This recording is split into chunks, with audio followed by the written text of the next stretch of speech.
And should the army be brought in to tackle the riots? Get your calls in for this one now. That number again, 0207 862 2222. Nigel Farage has said that he is appalled by the violence and says that the army should be considered. Now, in a Twitter post, the Reform UK leader said that so many police officers have been injured trying to keep the peace is shocking, and we should not discount the use of the army if the situation were to deteriorate further. This is after clashes took place again yesterday between police and rioters across towns and cities in England. Now, former First Minister of Scotland, Humza Yousaf, has also called on Keir Starmer to send in the army to tackle the violence. But is this the answer, Imarn? No, not even the slightest. I think it undermines the police. I think it's ironic that a lot of politicians like to say they support the police, but then the minute they see any type of weakness, they're saying, let's go higher than that and see if we can find a bigger, better army to take on this issue. No, I think the police can handle it. If they are streamlined in terms of their processes, and make sure that they follow everything that they need to do in terms of diffusing the situation, I don't believe it's insurmountable, this issue for the police. And so in terms of adding the army to this dynamic, I think it undermines the police first and foremost. But I also think it ultimately basically says that we're in this kind of real state of distress. And I think that in itself will kind of inflame things, and people will really start to think that, oh, wow, this riot is like the worst riot on planet Earth because the army's been called in. So I actually think it's a no-brainer. I don't think we should call the army. I think we're actually kind of over-exaggerating things. And I will just add one more point, which is in regards to Nigel Farage. I actually think he's virtue signalling at this point. I think he knows deep down, he's someone who looks at Twitter, he knows that a lot of people believe that he is one of the factors as to why this incident has occurred. And so I think it's quite easy to try to separate and disassociate yourself from this incident by virtue signalling and saying, you know what, no, let's get the army, Mike. Let's get them in. Do you think just separate? Mike, do you think the army could cool things down, or do you think it's going to inflame things, as Imarn says? The riots we're suffering at the moment in this country are nothing like the worst riots we've had in this country by any means. I'm an expert on riots. I did Toxteth, I did Moss Side, I did Brixton, but most of all, I did Belfast, OK? For 12 months I was in Belfast watching the army respond to riots. Now, soldiers are much fitter than policemen. They're much more disciplined. So you may not have seen the Manchester airport incident. You see what I mean? If it was an army officer, because they're very disciplined. But that's the point about hierarchy. Sorry to interrupt, sorry. So what I'm saying is the riots erupted shortly after Mrs Thatcher came to power. She wanted to bring the army in, and she was talked down by, you know, her fellow politicians. But I have no objection to seeing the army on the streets, because police officers are getting injured. They're not trained in crowd control to the extent that the army have been in the past, and they're not disciplined. And the other thing is, if you've got an army and the army isn't actually doing anything at the moment, and I mean in the United Kingdom, why not bring their expertise to the streets to try and restore law and order? And I also think a lot of those rioters, right, take the police for granted in that, oh, well, he's got a plastic shield and he's got a baton he puts over his shoulder. That's no threat to us. The sight of a British soldier standing there with you, particularly if we're allowed to use plastic bullets, which is, in my view, a civilised way of controlling a crowd that's coming towards you, I think that'd be a deterrent. I do wonder whether this particular crowd may have more respect, Imarn, for the armed forces than they do for the police force? I think that ultimately insinuates and kind of validates Mike's original point, which is that the police aren't disciplined. That was actually one of your first lines, verbatim. The police aren't disciplined. No, I said the police at Manchester Airport. That was a specific incident. The initial soliloquy, so you're adding context now, but in your initial soliloquy, sir, if you don't mind, your original sentence, be fair, your original sentence, I was listening, your original sentence was the police isn't or aren't disciplined. And so this is what I'm talking about in terms of politicians or those that maybe are right-leaning, say that they support the police, and then the first minute there is any type of chaos or weakness, it's let's undermine the police, let's throw the police away, and let's go for the hierarchy. And that is the issue as far as I'm concerned, because we are undermining them. If we streamline processes and if we give the police the encouragement that they need... What do you mean by streamlining processes? All right. OK, so If we're going to talk about all the different issues in terms of how police deal with protests and how they deal with different types of cohorts, there has to be a general consensus as to how that is done. That comes from the top in terms of government. I remember the Police Crime and Sentencing Bill, as we all do, from 2022, where you basically couldn't protest unless you were whispering. I don't know what's happened to that since then. So there is a lack of kind of discipline and structure from higher above, and the police are having to do a lot in terms of circumnavigating prejudice, preconceived opinions about what particular groups do and what that demographic is. They're also having to circumnavigate the intel, what limited intel they have. They're also having to circumnavigate the different ideologies and different the kind of current culture that we have. So there is a lot going on for police, and police are number one in terms of keeping us all safe. And when we undermine them and keep saying, let's get the army in, it just says that the police are basically obsolete. And I don't think that is the right way of leading when we are trying to kind of keep them motivated and keep that morale up. It's counterintuitive. Police aren't used to dealing with riots in this country because we're a very tolerant country. No, not in respect, France. Mike. In France, you get riots every weekend. They've got a unit called the CRS who are involved in controlling riots every weekend. But it's the army relatively isn't used to dealing with riots then either. Our army won't be used to dealing with riots in that way either. Yeah, but they know how to deal with riots. They've got a long history of dealing with riots. It's still within the disciplinary code of the army to be able to deal with street riots. So is it with the police? With 1981, the Lord Starmer report after the Brixton riots that Mike also said that he was a part of. The police was there. So we can talk about riots. We're stemming back 1981. Lord Starmer introduced the report as regards to black people feeling as if there was institutionalised racism within the police. You were, as you said, I was in the middle of those riots. I was dodging the petrol bombs. Police have been dealing with riots for a very long time. So and the police had no protection in those days, by the way. Certain level of incompetence in terms of how they are streamlining these processes, and that is the issue. Not undermining them and saying, let's forgo all of them and just get the army. That's the point. Well, earlier on Jeremy's show, we played a little clip of a woman on an anti-immigration protest before the Southport stabbing. Put it another way, when you got the Titanic and they filled it with too many people, what happened? It sunk. And that's what's happening to England. We're sinking too many in. So that was Tony there, and actually we can now speak to Tony on the phone from Portsmouth. Tony, now that clip was from before the stabbings, but do you want to just confirm what you meant in your sentiment there? Well, what I meant is there's too many illegal immigrants here. They have got to stop these boats. They're coming over in floods. Like all these stabbings are legal immigrants. We don't know. They have no passports. They have no identity. Tony, identity. That's a very broad statement, and I don't know what incidences you're referring to there. And certainly, the individual who is at the moment in police custody was born in the UK, so that has no relation to the stabbings that happened in Southport. No, but what about Lee Rigby? That's how long it's been going on. It's been going on years and years, and nothing is getting done. And also, Tony, just in reference to the Titanic, which I'm sure you know now, but the Titanic sank because it hit an iceberg. Yes, it iceberg, but what about the people who couldn't get on the lifeboat? Well, there wasn't enough lifeboats. It wasn't that there was too many people on the boat. And that's what's happening to England. So maybe we need... There's not enough homing. We've got to do our own country before we keep doing these illegal immigrants. Well, maybe they're put in hotels. How much is it costing us taxpayers? So you think we should build more life rafts? Also, when you said England, I think you meant the United Kingdom. So, Tony, when it comes to these riots, though, do you think we should bring in the police? Do you think we should bring in the army? Sorry, we should definitely have the police. No, leave it to the police.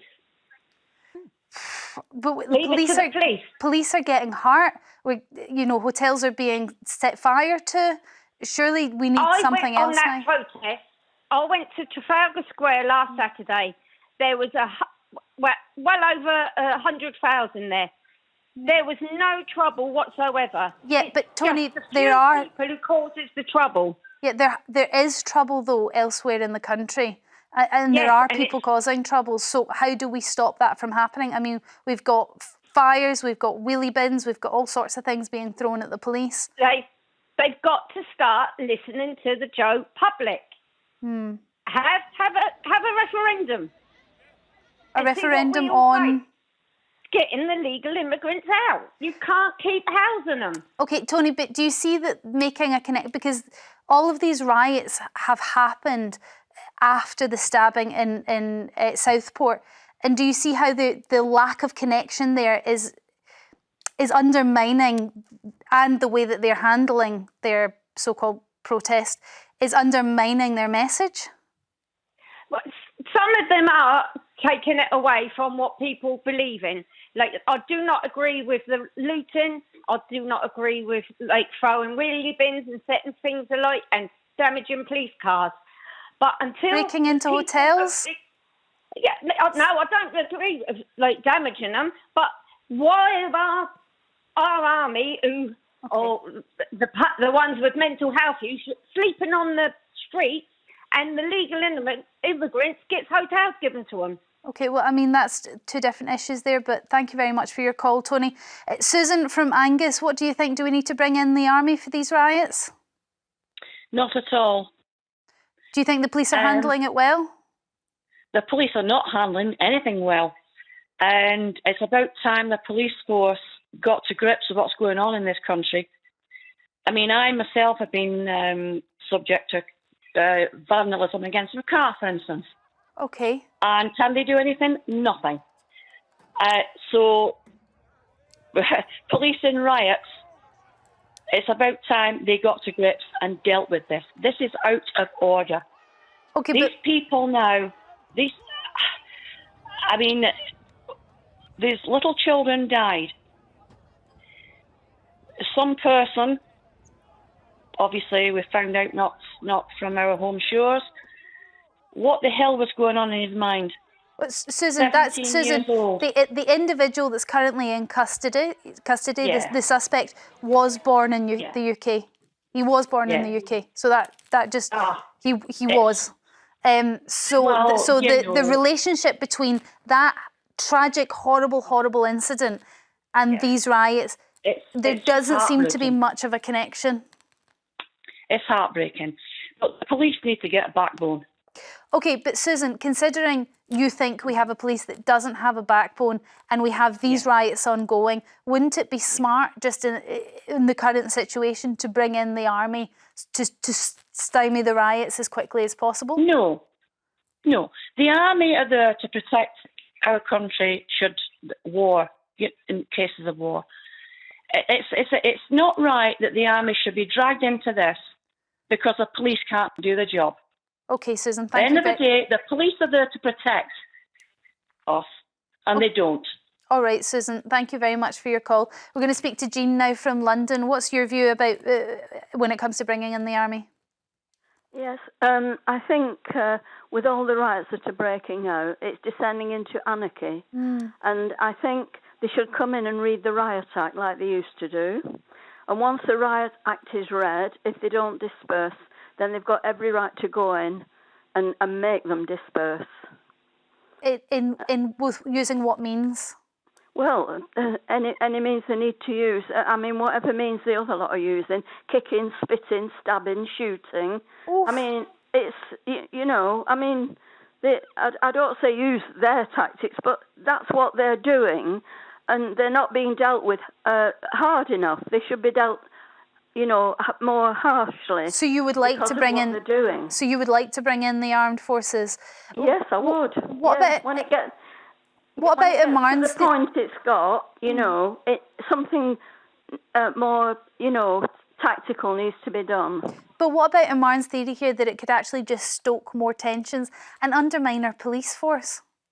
Well, so be it. So then they'll have to just keep on trying to control them like that by, they should have maybe a section of the old prisons that they can put them all in, out of the way. Not sure because these people are destroying other people's property who've got nothing to do with what's going on.